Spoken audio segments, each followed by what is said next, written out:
lovely NEET aspirants for 2025. अगर आप NEET aspirant हो 2025 में आपने एग्जाम देना है तो ये एक बहुत रिलेटेबल वीडियो आपके लिए है। कहाँ से शुरू करें, कब शुरू करें, कैसे टेस्ट दें, कैसे पढ़ाई करें, फिजिक्स केमिस्ट्री बायो को क्या मैनेज करें, सब कुछ मैं आपको सिर्फ 10 मिनट में बताने वाली हूँ। So this is a super duper powerful one shot amazing road map for NEET 2025। चलिए लेट अस स्टार्ट। सबसे इंपॉर्टेंट है बेटा आपको ये रियलाइज करना that you have to stand out of the crowd. अब आपके 600 650 नंबर लाने से भी दाल गलने वाली नहीं है। कंपटीशन बहुत ज्यादा बढ़ चुका है, तो आपको कुछ तो ऐसा करना है जो बाकी लोग नहीं कर रहे। आपको कहीं पर तो कोई तिगड़ा वैसा लड़ाना है जो बाकी लोग नहीं कर रहे, जिसकी वजह से you will totally stand out of the crowd. आप बहुत अमेजिंग कर लोगे। वो क्या है, let us discuss that in detail.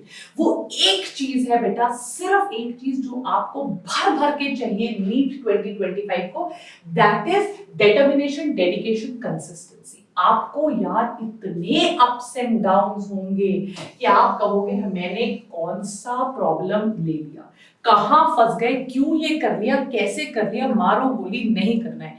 You require a lot of determination कि बस मुझे तो अब यही करना है, इसके अलावा कुछ नहीं करना है। चाहे दुनिया इधर से उधर जाए, लोग पार्टी करेंगे, लोग एंजॉय करेंगे, लोग मस्ती करेंगे, बट आपको डिटरमाइन रहना that this is the only thing which I have to do. I don't want to do anything else. You have to be extremely dedicated towards your goal यार। मतलब आप इतनी बार फेल हो गए, आपको फिजिक्स के न्यूमेरिकल्स नहीं समझ में आ रहे होंगे, आपसे कई बार केमिस्ट्री नहीं होगा, इनफैक्ट आपको कई बार बायो समझ में आना बंद हो चुका है, बट आपके अंदर वो डेडिकेशन होना चाहिए कि यार बस करना है तो यही करना है, और उसके लिए आपको पूरी जिद्दोजहद से लगना है। एंड कंसिस्टेंसी, आप ब्रेक्स नहीं ले सकते। चलो कभी कहीं जाना पड़ा, एक दिन की ब्रेक, आधे दिन, पर आप ऐसे हफ्ता 10 दिन पढ़ाई छोड़कर अगर बैठ गए तो आपको बहुत डॉन्टिंग लगने लगेगा। आपको लगेगा मुझसे नहीं होगा, आपको लगेगा कौन सा पहाड़ मुझे चढ़ना है, मुझसे नहीं हो रहा है। अगर आप धीरे धीरे छोटी छोटी प्रोग्रेस भी रोज करोगे चींटी की तरह, you will be able to make such a big ant hill. तो कंसिस्टेंसी, बच्चे सोचते हैं एक दिन में बहुत हो जाएगा, नहीं होगा। मैं पहले बता रही हूँ, it's a very important video for 2025। नहीं होगा, एक दिन में बहुत लिमिटेड होगा, but you have to be consistently do it, right? रोज थोड़ा थोड़ा करोगे तो देखना कहां से कहां पहुंच जाओगे। Are you ready to fight? मैं आपको डिटेल बताऊंगी, नोट्स कैसे बनाने हैं, पढ़ाई कैसे करनी है, टाइम टेबल कैसे बनाना है, फिजिक्स केमिस्ट्री बायो कैसे करना है, but are you ready to fight? So are you with me? This is the road map to success in 2025। क्या करना है, कैसे करना है, कब गिरोगे, कहां गिरोगे, क्या करोगे।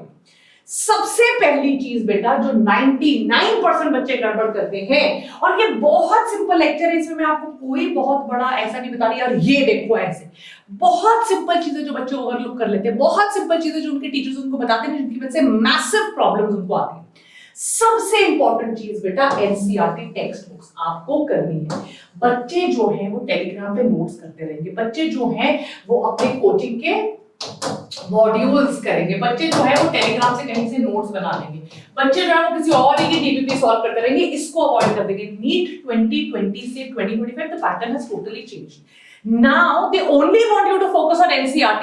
I have made a special video, strategy video. देखिए जाकर वो वीडियो 2 दिन पहले बनाया कि आप स्ट्रैटेजिकली कैसे चेंज होगे। वो डेप्थ में जा रहे हैं, वो चाह रहे हैं कि यार ये जो NCERT टेक्स्ट बुक्स है आप इनको घोल कर पी जाओ, इनके अलावा आपको कुछ नहीं करना है। But NCERT text books are the most important thing, इनको तो आपको रट्टा मारकर पीना है।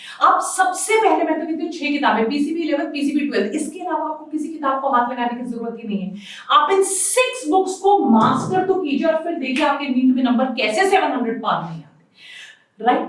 देखो बेटा होता क्या है ना, अब आपकी जब जर्नी शुरू होगी, आपने पढ़ाई करना शुरू किया, आपकी जर्नी शुरू हुई, आप इतना डीमोटिवेट हो जाओगे, आप इतना मतलब आपको कई बार लगेगा यार मुझसे कुछ हो नहीं रहा, आपके बैकलॉग्स हो जाएंगे, आपको कई बार चीजें समझ में नहीं आएंगी।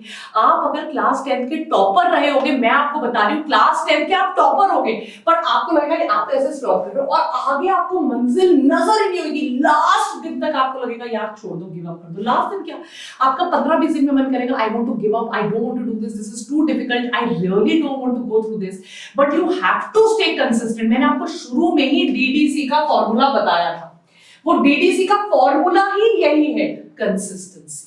अगर आपने एक बार गिव अप कर दिया आपको, और बेटा मोटिवेशन कोई YouTube वीडियो देखकर नहीं आएगी, you have to get that self motivation from within you that this is it and this is how I'm going to do.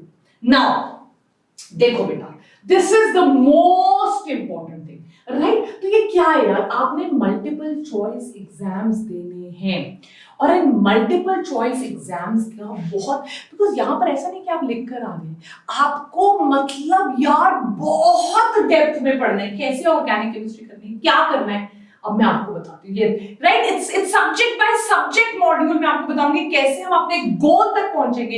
If you want to score 700 plus, this video is for you. क्या करना है, motivated हम रहेंगे, dedicated हम रहेंगे, discipline हम रहेंगे, consistency हम रखेंगे। सबसे पहला चीज जो आपको करना है, बच्चे क्या करते हैं बेटा, बच्चे जंप करते हैं। जंप करने का मतलब क्या है, इस वीडियो में मैं आपको ज्यादा मिस्टेक्स बता रही हूँ, यार बच्चा ये मिस्टेक करता है, बच्चा understand class 11th and 12th का मतलब क्या है, बच्चे ने जो जंप मारी उसका मतलब क्या है। तो बेटा इसका सबसे इंपॉर्टेंट चीज ये, बच्चा जंप क्या मारता है, व्हाट इज दैट जंप।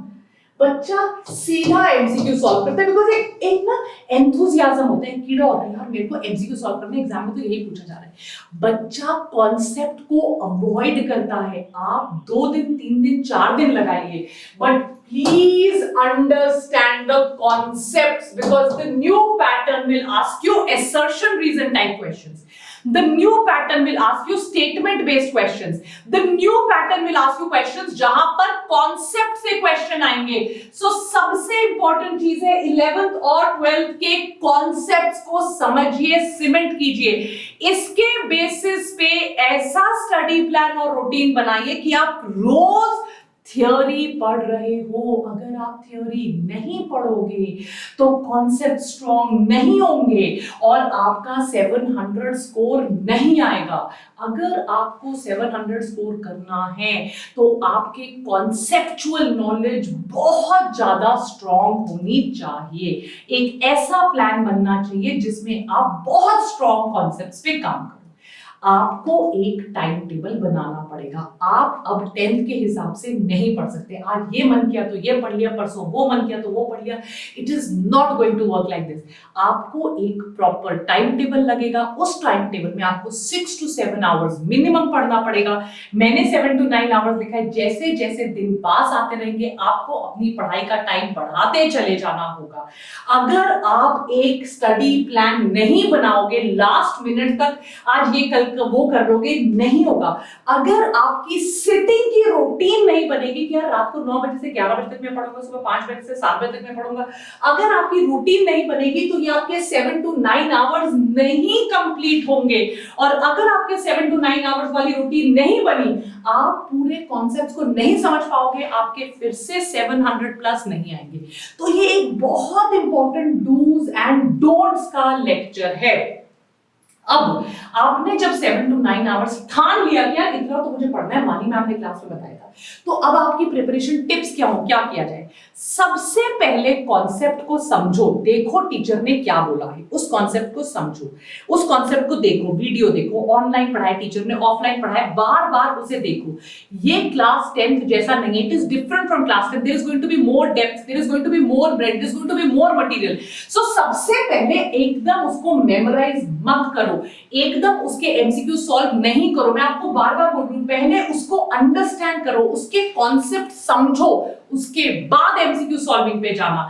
तो उसको देखो, उसको अंडरस्टैंड करो, उसको समझो। एक बार वीडियो देखा, 2 बार रिकॉर्डिंग देखी, 3 बार रिकॉर्डिंग देखी, उसको अंडरस्टैंड किया, फिर उसके नोट्स बना के उसको धीरे धीरे मेमोराइज करना शुरू करो।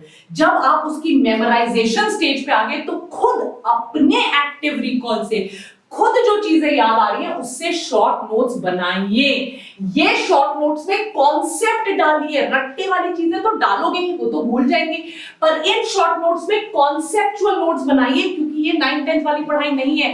अब कॉन्सेप्ट्स पे क्वेश्चंस आएंगे, उनको रेगुलरली रिवाइज कीजिए, कॉन्सेप्ट्स को अंडरस्टैंड कीजिए, उनके शॉर्ट नोट्स बनाइए और फिर जाकर अपने आप को क्विज कीजिए, अपने आप से पूछिए, यार मैं इस चीज से क्या रिलेट कर सकती हूँ, इस चीज से क्या रिलेट करके कैसे उसको करके मैं टीचर को बता सकती हूँ, अच्छा ये ऐसे है, ठीक है, इसको रिलेट किया, अब मेरे को ये मेमोराइजेशन में हेल्प करेगा। इतना कुछ है आपके पास याद करने के लिए बच्चों। If you do not relate them you will not be able to understand. So the most important thing for you is to relate them, relate to things and then do it. Are you getting my point everybody? Yes, तो मैं बोल रही हूं कि सबसे important चीज है कि आपको रिलेट करना है। 2025 बैच आपके पास 11th और 12th में फिजिक्स केमिस्ट्री बायो में इतने कॉन्सेप्ट्स हैं, इतना कुछ है कि अगर आपने रिलेट नहीं किया, एक चीज को दूसरी से समझा नहीं, समझकर नहीं किया, तो मैं इस चीज की गारंटी लेती हूं कि आपको चीजें समझ में नहीं आएंगी। You will forget them, you will get confused और सब कुछ इसी चक्कर में गड़बड़ हो जाएगा। So the most important thing is to find out कि कौन सी चीज किससे रिलेट हो रही है। रिलेट के बाद मैं एक और बहुत इंपॉर्टेंट चीज पे जाती हूँ, जो बिगेस्ट ब्लंडर करते हैं नीट 2025 के एस्पिरेंट्स। वो सबसे बड़ा ब्लंडर क्या है? रिवाइज ना करना। बेटा, आपके पास इतना वास्ट सिलेबस है कि अगर आपने नोट्स नहीं बनाए, जो मैं आपको बार बार कह रही हूं, और इन नोट्स को मल्टीपल टाइम्स रिवाइज नहीं किया, नोट्स बनाने से फायदा क्या होगा? वो सारी चीजें एक प्लेस होगी, शॉर्ट नोट्स, उनको डेली आपने देखना है, रेगुलरली रिवाइज करना है, वो सब कुछ आपका एक जगह पर होगा। अगर आप सोचो आप 2-3 किताबों से पढ़ रहे हो और बार बार उन 2-3 किताबों को रिवाइज करते चलोगे, let me give it to you, guarantee आपसे नहीं होगा। आप कंफ्यूज हो जाओगे, आपको लगेगा यार ये तो मैंने यहां से पढ़ा था, इसको यहां से पढ़ा था, उसको वहां से पढ़ा था, सब कुछ आपको कंफ्यूजन क्रिएट कर देगा, आपके एग्जाम में नंबर नहीं आएंगे। तो आप जो भी चीज फॉरगेट कर रहे हो, आपने उसके शॉर्ट नोट्स बनाने और सब कुछ एक जगह पर रखना है। आपने अब पढ़ लिया, आपने चीजों को समझ लिया, राइट? आपने रेगुलर मॉक टेस्ट भी देते हो, आपने चीजों को समझा, चीजों को समझ के सी अंडरस्टैंड मेमोराइज किया, आपने उसको एक दूसरे से रिलेट कर दिया, आपने नोट्स बना के रिवाइज भी कर लिया। पर जब तक आप प्रैक्टिस नहीं करोगे, आपको एग्जैक्टली उस चीज की एप्लीकेशन समझ में नहीं आएगी। This is the biggest difference between 10th, 11th and 12th। 10th में आपको चीजें पता होती थी, आप अपनी लैंग्वेज में चीजों को लिखते थे, वेरी सिंपल। 11th 12th में ऐसा नहीं है। 11th 12th में आएगा एप्लीकेशन, आपकी स्पीड, आपकी एक्यूरेसी, आपकी एप्लीकेशन को चेक किया जाएगा। स्पीड, एक्यूरेसी, एप्लीकेशन को चेक करने का तरीका है एमसीक्यू क्वेश्चंस। अगर आप रोज 100+ एमसीक्यू क्वेश्चंस नहीं पढ़ रहे हो, I can give it you in guarantee writing, आपको वो जो स्पीड और एक्यूरेसी चाहिए होती है ना एग्जाम में अच्छा करने के लिए, वो नहीं आएगी। सो प्रीवियस ईयर क्वेश्चंस हो गए, आपके डेली प्रैक्टिस पेपर हो गए, जो वेदांतु बायोटॉनिक के टेलीग्राम अकाउंट में आपको मिलते हैं, हमारे कम्युनिटी पेज पे जाइए, जो हम एमसीक्यू दे रहे हैं, इनकी प्रैक्टिस करके इनको चेक करना बहुत ज्यादा जरूरी है। Parties, social media, social networking, friends के साथ घूमने जाना, खेलने जाना, गेमिंग करना, बाहर जाना, 2 साल के लिए या 0 कर दो या बहुत कम कर दो। अब मैं आती हूँ आपके इंडिविजुअल सब्जेक्ट्स पे, एक एक लाइन बताती हूँ, क्योंकि इंडिविजुअल सब्जेक्ट्स पे मैं डिटेल लेक्चर भी लेने वाली हूँ। सबसे पहले आइए फिजिकल केमिस्ट्री में। आपने फिजिकल केमिस्ट्री को रट रट के पीने का एक ही तरीका है, एनसीईआरटी पढ़ लीजिए, उसके अलावा कोई बुक नहीं पढ़नी है, practice. That is the only way. आप फिजिकल केमिस्ट्री के एक एक चैप्टर के 100 एमसीक्यूज कर लीजिए और देखिए कैसे नंबर आते हैं। इनऑर्गेनिक केमिस्ट्री रट्टे वाली है, इनऑर्गेनिक केमिस्ट्री भूलने वाली है, एक्सेप्शंस वाली है। डेली प्रैक्टिस फर्स्ट डे से शुरू कर दीजिए। ऑर्गेनिक केमिस्ट्री के नेम रिएक्शंस वगैरह को पेपर पे लिखिए, चार्ट में चिपकाइए, सामने रखिए। Regular revision is the key. Physics के लिए सिर्फ एक चीज, अलग अलग टाइप के क्वेश्चंस को प्रैक्टिस कीजिए। कभी एक टाइप के न्यूमेरिकल्स, कभी दूसरे, कभी इस फॉर्मूला के, कभी उसके। हर एक चैप्टर को स्टडी करना है, स्टडी करने के लिए 1-2 दिन लगाने हैं, कॉन्सेप्ट को समझना है, but only practice makes a man perfect. Physics आप जो मर्जी कर लीजिए, जितने मर्जी अच्छे टीचर से पढ़ लीजिए, अगर आपने फिजिक्स खुद प्रैक्टिस नहीं की तो आपका कुछ नहीं हो सकता। ये वर्ड सबसे इंपॉर्टेंट है, याद रखिए। बायो आपको 360 और 360 लेकर आना है, क्वालिफाई ही नहीं करोगे, उसके बिना 400-500 पे रह जाओगे, क्या फायदा। केमिस्ट्री आपको स्कोर इंप्रूव करेगा, 600 610 तक लेकर आएगा, पर आपको 710 720 दिलवाएगा। फिजिक्स ये वीकेस्ट लिंक है। जो बच्चे 600 तक अटक जाते हैं, 550 600 में अटक जाते हैं, उनका फिजिक्स वीक होता है। जो 400 में अटक जाते हैं, उनका केमिस्ट्री वीक होता है। अदरवाइज 350 400 ओनली बायो, 550 600 केमिस्ट्री, 720 लाने के लिए फिजिक्स चाहिए। सो शॉर्ट नोट्स बनाइए, माइंड मैप्स बनाइए, फ्लो चार्ट्स बनाइए, एमसीक्यूज को रेगुलरली सॉल्व कीजिए, प्रैक्टिस कीजिए, वीकली मंथली टेस्ट लीजिए, जानिए, बूझो तो जानो मैं कौन से लेवल पे हूं। मॉक टेस्ट पेपर दीजिए, अपना सब कुछ बंद करके, नोट से रिवाइज करके, proper timed mock test paper दीजिए। यही आपके लिए बेस्ट स्ट्रैटेजी। और फिर अपना ढूंढिए, मैं दिन में पढ़ूं, मैं रात को पढ़ूं, मैं सुबह पढ़ूं, मैं रोज फिजिक्स करूं या मैं ऑल्टरनेट डेज करूं, मैं दिन में 3 सब्जेक्ट करूं, मेरी डमी एडमिशन है, मुझे स्कूल नहीं जाना, मुझे कोई काम नहीं, मैं दिन में 3 सब्जेक्ट कर सकता हूं, नहीं मैं दिन में सिर्फ 2 सब्जेक्ट कर सकती हूँ, मुझे स्कूल भी जाना है। अपनी खुद की स्ट्रैटेजी कीजिए। नेगेटिव मार्क्स बच्चों बहुत भारी पड़ते हैं। शुरू से पहले दिन से सोच लो मैंने गेस वर्क करना ही नहीं है, मुझे आता है मैं मार्क करूंगा। हैबिट बनाइए, नहीं आता छोड़ दूंगा, राइट। एक एक चीज को नोट्स में लिखो। एक और बहुत बड़ा टर्माइट होता है नीट एस्पिरेंट्स के साथ, स्पेशली जो नए बच्चे आते हैं, डर के मारे डाउट्स नहीं पूछते। डाउट्स नहीं पूछोगे कभी जिंदगी में कुछ क्लियर नहीं होगा। डाउट्स नहीं पूछोगे, वो कॉन्सेप्ट क्रिस्टल क्लियर नहीं होगा, उस पर कॉन्फिडेंस नहीं आएगा। याद रखिए, Vedantu biotronic and Vani ma'am always there with you. Motivated रहिए, रिलैक्स्ड रहिए, हैप्पी रहिए, पर पढ़ते रहिए। लास्टली, मेंटल हेल्थ और गुड हेल्थ का बहुत फर्क पड़ता है। तबीयत खराब है, नहीं पढ़ पाओगे, दिमाग में ओवरथिंक कर रहे हो, नहीं पढ़ पाओगे, स्ट्रेस में हो, नहीं पढ़ पाओगे। सो एक्सरसाइज कीजिए, अच्छा खाना खाइए, ब्रेन को एक्सरसाइज कीजिए। सैंपल स्केड्यूल में आपके साथ शेयर करती हूँ, लगभग कुछ ऐसा बनाइए। देखिए, अगर आपका डमी एडमिशन है तो आप पूरा दिन पढ़ सकते हैं, स्कूल कॉलेज आना तो आपके पास सिर्फ शाम का टाइम है। बट यस, इसका मतलब क्या है, आपको देखो टाइम ब्रेकफास्ट का, लंच का, प्रैक्टिस का टाइम, मॉक टेस्ट का टाइम, डिनर का टाइम, सेल्फ स्टडी का टाइम, रिलैक्सेशन का टाइम। ये मतलब है मेरा एक आपके डमी कि आपके पास रिलैक्सेशन का टाइम होना चाहिए, प्रैक्टिस का भी टाइम होना चाहिए, रिवाइज करने का टाइम होना चाहिए, फिजिक्स केमिस्ट्री का टाइम होना चाहिए, खाने पीने, वेकअप, फ्रेशन अप, सब चीजों का टाइम, राइट। तो सैटरडे का, संडे का अलग अलग रूटीन बनाइए, कभी ब्रेक लीजिए, रिवाइज कीजिए वीक टॉपिक्स को, वीकेंड्स पे पीवाईक्यू सॉल्व कीजिए, अपना स्केड्यूल बनाइए। वीर बैच का पार्ट बनिए।